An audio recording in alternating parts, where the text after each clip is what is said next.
Welcome to voice of Chikkolu. గత 2 రోజులుగా hospital junction వద్ద విపరీతమైన జనాలు ఉన్నారు. ఏమిటని చూశాను. తీరా చూస్తే అక్కడ లోలుగు పకోడీ అని చెప్పి ఓ బోర్డు కనబడ్డది.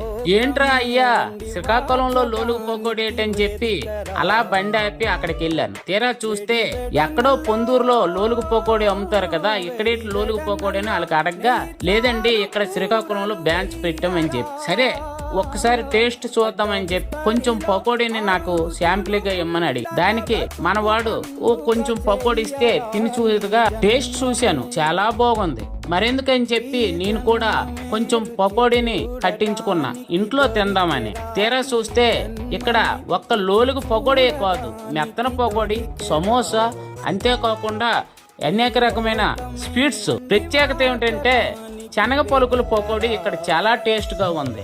అంతేకాదు లోలుగు పకోడీ పేరు చూడగానే నోరు ఊరుతుంది. శ్రీకాకుళం నగరంలో ఈ హాస్పిటల్ జంక్షన్ వద్ద ఈ లోలుగు పకోడీ చూసి నేను ఒక్కసారిగా అవాక్కయ్యాను. ఇక శ్రీకాకుళం నగరంలో మీకు లోలుగు పకోడీ కావాలంటే హాస్పిటల్ జంక్షన్ వద్ద కొంచెం ముందుకెళ్తే బెంగళూరు బేకరీ వస్తుంది. ఆ బెంగళూరు బేకరీ ముందే ఈ లోలుగు పకోడీ ఉంటుంది.